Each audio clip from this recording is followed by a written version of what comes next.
இங்கு நீ வா எந்தன் நெஞ்சில் பஞ்சம் வஞ்சம் நஞ்சே மிஞ்சும் உடல் வேறு வேறாகி உயிரை தந்தவளே நானே நாகம் நானே.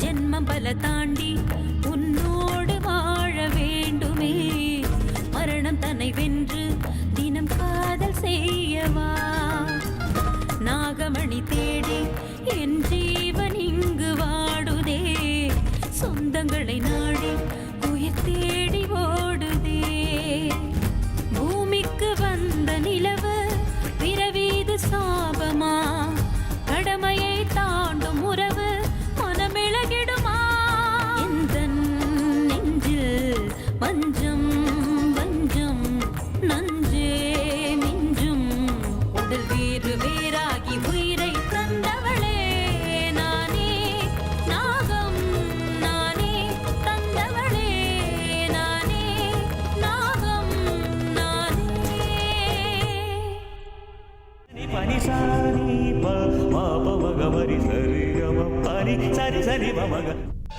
மல்லியை கூட்டிட்டு வந்து கோலம் போட வச்சா நல்லா இருக்கும்ல?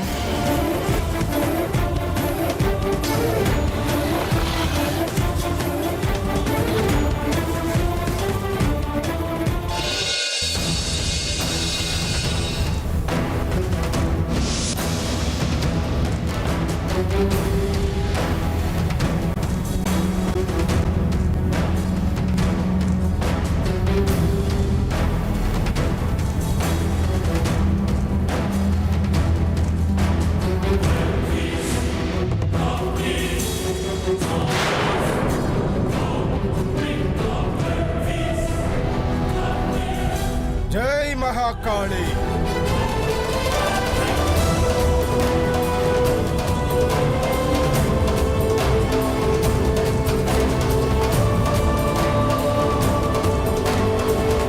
ருத்ரா, நீ அந்த பக்கம் போய் பாரு.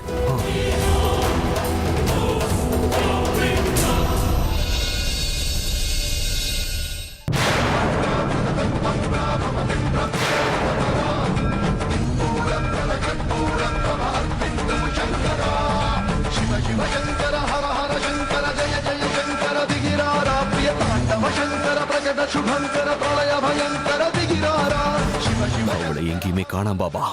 ஜெய் மகாகாளி. எங்க தப்பு நடக்குது?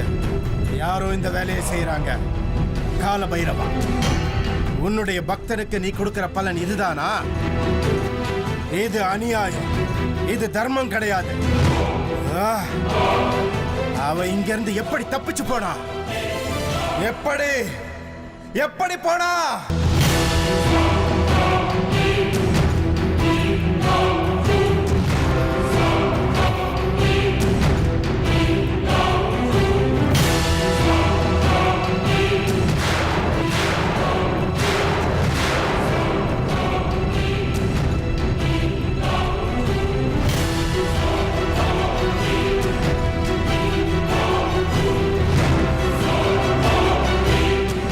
ஜெய் மகாகாளி.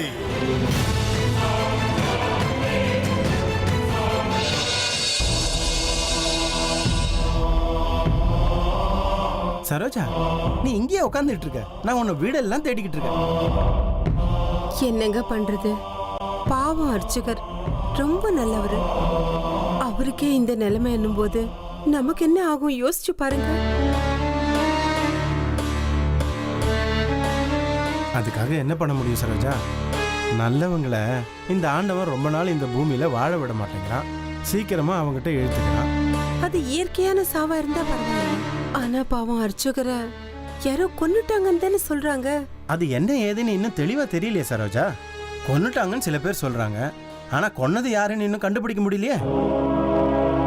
உன்னை நீயே போட்டு குழப்பிக்காது. அவரோட சாவுக்கு காரணமானவங்கள அந்த ஆண்டவன் சும்மா விட மாட்டான். நீ முதல்ல சாப்பிட்ற வழியை பாரு. நீ சரியாவே சாப்பிட்றதில்லன்னு சின்னம்மா சொல்றாங்க. சாப்பிடு. வேண்டாங்க, எனக்கு பசி இல்ல. அப்படி சொன்னா எப்படி சரோஜா? சரியா சாப்பிடலன்னா உன் உடம்பு தான் கெட்டு போகும். சொல்றது புரியுதா? நடந்ததையே நினைச்சுக்கிட்டு இருந்தா எப்படி சரோஜா? செய்ய வேண்டிய வேலை நிறைய இருக்கு இல்ல. முதல்ல இதை சாப்பிடு. வேண்டாங்க. எதுவும் சொல்லாம சாப்பிடு. இந்த அப்படி நீ சாப்பிடாம நான் போக மாட்டேன். பாத்தியா, பசி இல்லைங்கிற, ஆனா இதை பிடிக்கிற அளவு கூட உன் உடம்புல சக்தி இல்லைங்கிறது தெரியுது. சரி, நானே ஊட்டி விடுறேன். காட்டு.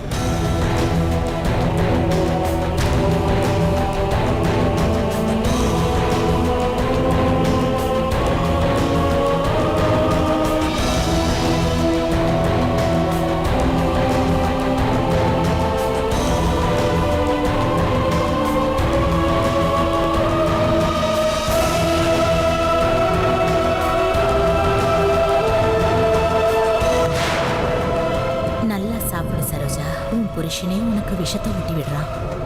நீ உயிரே வச்சிருக்கிற உன் புருஷன் கையால தான் உனக்கு சாவுது. நீ செத்துட்டா உன் புருஷன் விக்ரம் பைத்தியம் ஆயிடுவான்.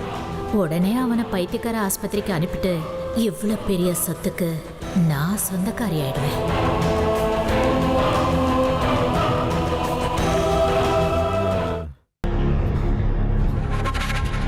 என்ன ஆச்சு பாபா? நீங்க சொன்னது என்ன? அங்க நடந்தது என்ன? உங்க சக்தி பலிக்காம போயிடுச்சா? ருத்ரா, அந்த நாகராணி என்னுடைய கட்டுப்பாட்டில இருந்து தப்பிச்சு போயிட்டாங்கிறதுக்காக என்னோட சக்தியை குறைச்சல மதிப்பிடாத. நாம விடுற ஒரே அம்புலையே எதிரியோட மரணம் சம்பவிக்கணும்னு எதிர்பார்க்காத. அதே மாதிரி என்னுடைய கட்டுப்பாட்டை மீறி அவ தப்பிச்சு போயிருக்கலாம். ஆனா அவ ஒரேடியா தப்பிக்க முடியாது. அதுக்குள்ள நான் தோல்வி அடைஞ்சதா ஒத்துக்க மாட்டேன். இப்ப கூட அவ ஜெயிக்கல. ஜெயிச்சதா நினைச்சு அவ தப்பிச்சு போயிருக்கா. நீங்க என்ன சொல்றீங்க பாபா? நீங்க போட்ட மாயக்கோட்டை தாண்டி போனவ ஜெயிக்கலன்னு சொல்றீங்களா? அது எப்படி சாத்தியம்? அப்படின்னா அவ இப்பவும் எங்க இருக்கான்னு உங்களால கண்டுபிடிக்க முடியுமா? முடியும். நான் போட்ட மாயக்கோட்டை தாண்டினதுக்கு அப்புறம் என்னுடைய சக்தி முழுமையா அவளை ஆக்கிரமிச்சு, அது நிழல் மாதிரி அவளை தொடர்ந்துகிட்டே இருக்கும். அதனால அவ தன்னோட உருவத்தை மாத்திக்க முடியாது. எனக்கு புரியல பாபா. நாகராணி உருவத்தை மாத்திக்கலன்னா என்ன ஆகும்? அவளுக்கு சாவு வரும். அவ செத்து போயிடுவா.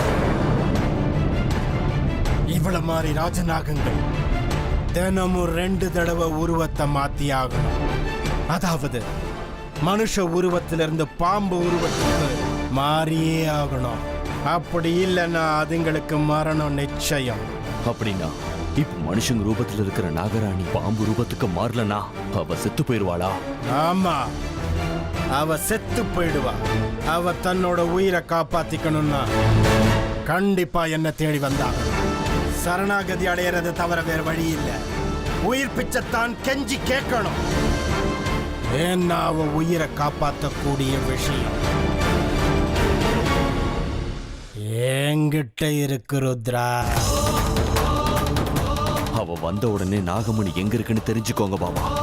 பொறுமையா இரு ருத்ரா. அந்த நாகராணி இங்க வரட்டும். அவளை முழுசா ஏன் வசப்படுத்திக்கிறேன். அந்த நாகமணி அவளையே கொடுக்கிற மாதிரி பண்ற. ஜெய் மகாகாளி.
என்னாச்சு எழுந்துரு என்னாச்சு என்னாச்சு என்னாச்சு சரோஜா எழுந்துருமா என்னாச்சு என்னால சரோஜா முடியலங்க.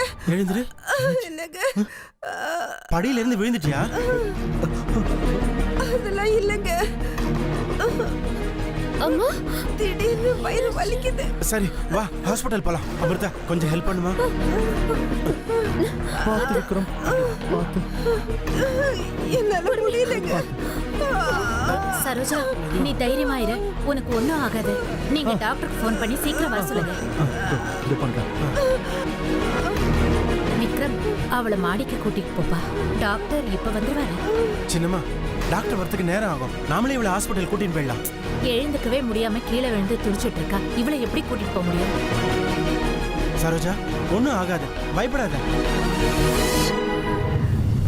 இல்லைங்க நான் பழக்க மாட்டேன் தோணுது. சரோஜா பயப்படாத, எதுவும் ஆகாது. ஹாஸ்பிட்டல் போனா சரியாயிடும். சரோஜா எழுந்து. விக்ரம் அதெல்லாம் ஒண்ணும் தேவையில்ல. நான் டாக்டர் கிட்ட ஃபோன் பண்ணிட்டா அவர் வந்துட்டே இருக்காரு. சித்தப்பா வலியால துடிக்கிறா சரோஜா. ஆஸ்பத்திரி போகாம எப்படி? நீ எதுக்கும் கவலைப்படாதப்பா. நாம இப்ப கிளம்பினாலும் டிராபிக்ல எங்கேயாவது மாட்டிக்கிட்டா பெரிய பிரச்சனை ஆயிடும். அவர் நேரத்துக்கு கிளம்பி இருப்பாரு, இப்ப வந்துருவாரு. நீ உடனே அவளோட ரூம் கூட்டிட்டு போப்பா. சரி சித்தப்பா. சரோஜா மெதுவா எழுந்து. அமிர்தா பார்த்து மெதுவா தூக்குமா.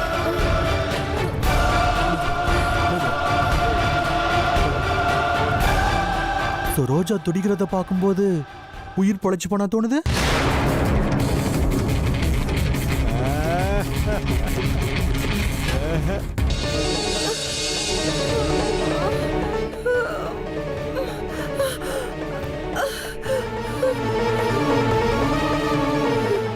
அமிர்தா என்னம்மா இப்படி துடிக்கிறா அவ?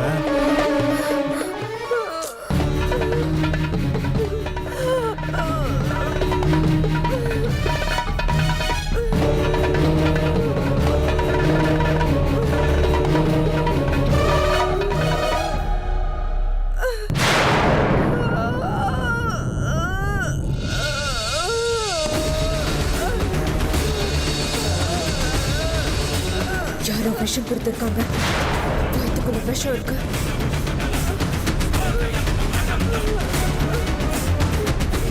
இந்த விஷத்தை வெளியெடுக்கலன்னா இவங்க பழைக்க மாட்டாங்க.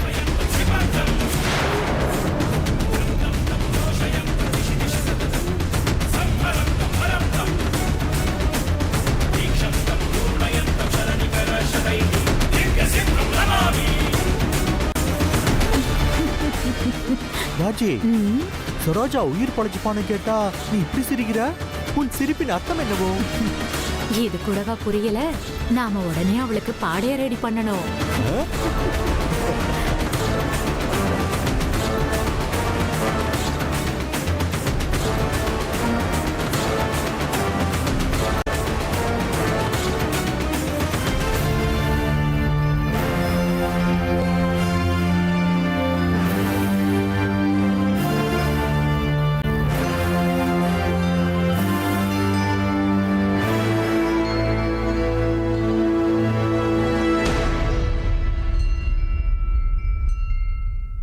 ராஜி, என்னது இது? பாடைய ரெடி பண்ணலாம்னு நினைச்சா இந்த பொண்ணு உயிரை இவ்வளோ கெட்டியா பிடிச்சு வச்சிருக்கா. கொஞ்சம் சும்மா இருக்கீங்களா? உனக்கு புரிய மாட்டேங்குது. இப்ப நீ என்ன பண்ண போற? டாக்டர் அவளை செக்அப் பண்ணிட்டு இருக்காரு. அவர் என்ன சொல்லுவார்னு தெரியலையே. சரோஜாவோட உடம்புல விஷம் இருக்குன்னு கண்டுபிடிச்சிட்டா. ஷோ, சும்மா இருங்க.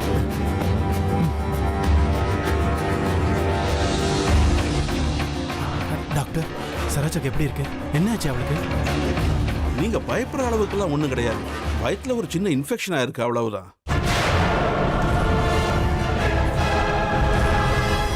டாக்டர் அவ சரியாவே சாப்பிட்றதில்ல. கொஞ்சம் முன்னாடி கூட 2 ஸ்பூன் தான் கேசரி பாத் சாப்பிட்டா.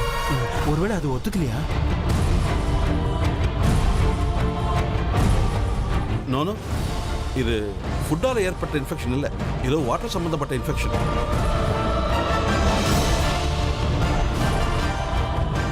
இனி எந்த பிரச்சனையும் இல்லை. நான் டேப்லெட் எழுதி கொடுக்குறேன், அதை வாங்கி கொடுங்க. Okay doctor.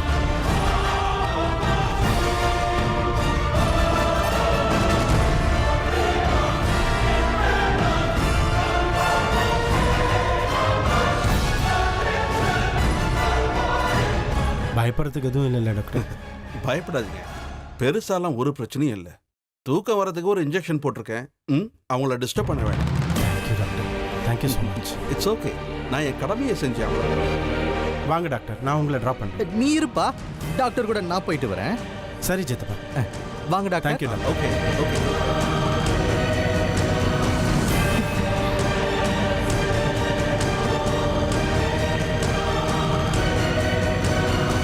அமிர்தா, நீ சரோஜாவை கொஞ்சம் பார்த்துக்கோ. நான் கடைக்கு போய் மெடிசின்ஸ் வாங்கிட்டு வந்துடுறேன். பார்த்துக்கோமா. சரி.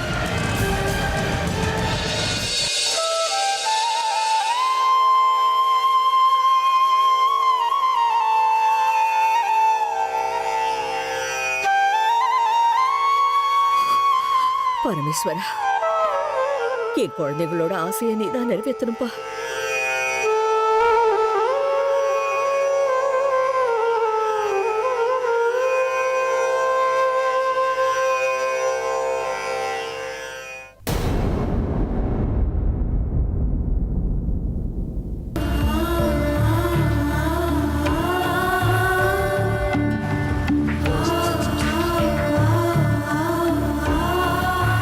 ரொம்ப யோசிக்காத விஷ்ணு. இன்னைக்கு அந்த டெண்டர் நமக்கு தான் கிடைக்கும். இத்தனை வருஷங்களா நீ கண்ட கனவு இன்னைக்கு நினைவாகும். சொல்ல முடியாதுமா. இன்னைக்கு அந்த டெண்டர் நமக்கு தான் கிடைக்கும்னு கன்ஃபார்மாலாம் சொல்ல முடியாதா? ருத்ரா, எதுக்கு இப்படி எல்லாம் பேசுற? நல்ல காரியத்துக்கு கிளம்புறப்போ அபசகுனமா பேசுறது தப்புன்னு தெரியாது? அந்த பரமேஸ்வரன் கிட்ட வேண்டிக்கிட்டு இருக்கேன். இன்னைக்கு அந்த டெண்டர் அவன் அருளால நமக்கே கிடைக்கும்.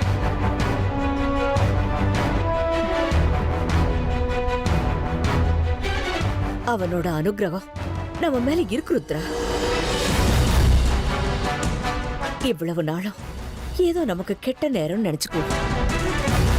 ஆனா இனிமே எல்லாம் நல்லபடியா நடக்கும். நாமளே இந்த காரியம் நடக்காதுன்னு நினைச்சா மனசுக்கு கஷ்டமா இருக்கும் இல்லையா? இத்தனை வருஷமா இதே மாதிரி தான் பூஜை எல்லாம் பண்ணி டெண்டர் உங்களுக்கு தான் கிடைக்கும், ஆண்டவன் ஆசீர்வாதம் இருக்குன்னு சொல்லி அனுப்புறீங்க. ஆனா என்ன நடந்துச்சுன்னு உங்களுக்கே தெரியும்ல.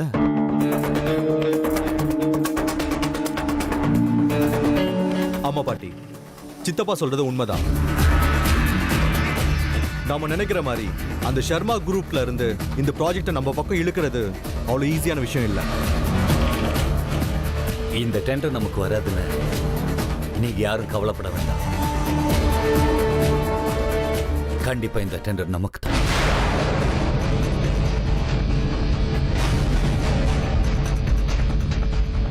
நல்ல வேளை, உனக்காவது என்னோட வார்த்தை மேல நம்பிக்கை இருக்கே. அம்மா, நீ அந்த ஆண்டவனுக்கு செய்யற பூஜையை நம்பிதான் டெண்டர் நமக்கு கிடைக்கும்னு சொல்ற. அது உன்னுடைய நம்பிக்கை. நான் என்னுடைய கான்ஃபிடன்ஸ் வச்சு சொல்றேன், இந்த டெண்டர் நமக்கு தான் வரும். பகல் கனவு காண்றியானா? பகல் கனவு இல்ல, இது உண்மை. நீயும் ஏலத்துக்கு வரதானே போற, அங்க வா, உனக்கே புரியும்.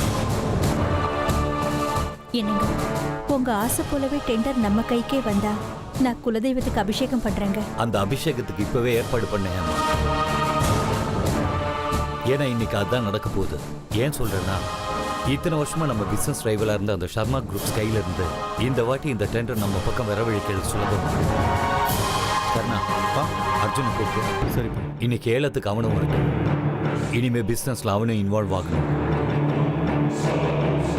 சரிங்கப்பா, நான் கூட்டிகிட்டு வரேன். அவனுக்காக கீழே நாங்க காத்துக்கிட்டு இருக்கோம்னு அவங்ககிட்ட சொல்லு. சரிப்பா. என்னது, நானும் இவங்க கூட ஏலத்துக்கு போகணுமா? வாய்ப்பே கிடையாது. இப்போ என்ன பண்றது? எப்படியாவது இவங்க கிட்ட இருந்து தப்பிச்சாகணுமா?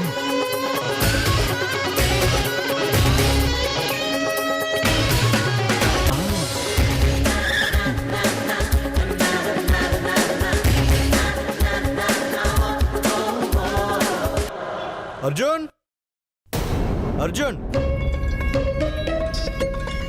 மிஸ்டர் அர்ஜுன், கொஞ்சம் எழுந்துக்கிறீங்களா? டேய், எந்திரிடா முதல்ல. அப்பா கீழே வெயிட் பண்றாரு. இன்னைக்கு டெண்டர் ஆக்ஷனுக்கு நீ எங்க கூட வர, சரியா? ஐயோ, தயவு செஞ்சு என்ன விட்டுருங்க, நான் வரல. இதெல்லாம் வயித்த வலியை தாங்க முடியல. சும்மா நடிக்காதடா. உனக்கு வைத்த வழிலாம் ஒண்ணு இல்லைன்னு எனக்கு நல்லாவே தெரியும். உனக்கு எங்க கூட வரதுக்கு இஷ்டம் இல்ல, அதனால தானே இவ்வளவு நாடகம் போட்டுட்டு இருக்க. நீ ஒத்தந்தானே புரிஞ்சு வச்சிருக்க. ரொம்ப கரெக்டா சொன்னனா. Please please please please please அப்பா கிட்ட ஏதாவது சொல்லி மேனேஜ் பண்ணிக்கோங்க. ஏன்டா டேய், எப்போ நான் தான் கிடைச்சனா உனக்கு?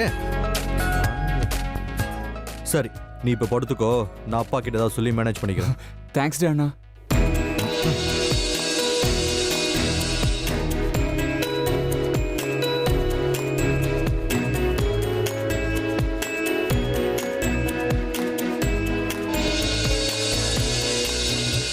அப்பா, அது அர்ஜுனுக்கு உடம்பு சரியில்லையாப்பா.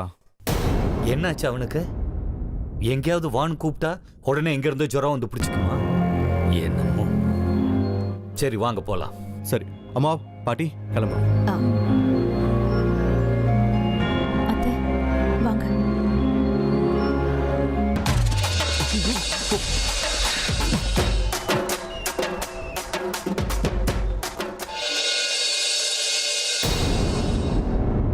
ருத்ரா, என்ன யோசிச்சுக்கிட்டு இருக்க? வா.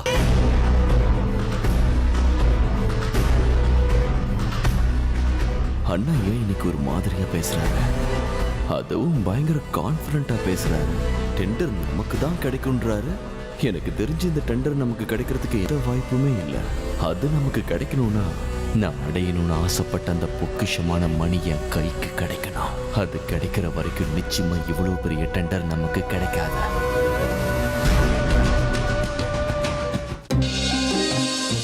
அர்ஜுன், என்னடா ஆச்சு? என்னன்னே தெரியலம்மா. திடீர்னு எனக்கு பயங்கரமா வயித்து வலிக்குது. வயித்து வலிக்குதா? இரு, நான் போய் உனக்கு கஷாயம் போட்டு கொண்டு வரேன். அதை குடிச்சா வலி சரியாயிடும்.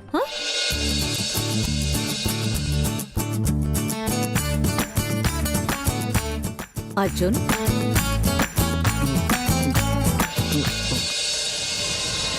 என்னங்க இது?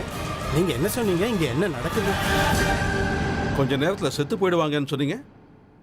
அதுக்கப்புறம் போஸ்ட்மார்ட்டம் ரிப்போர்ட் எழுத மட்டும்தான் என் உதவி வேணும்னு சொன்னீங்க. ஆனா இப்ப தெம்பா இருக்காங்க.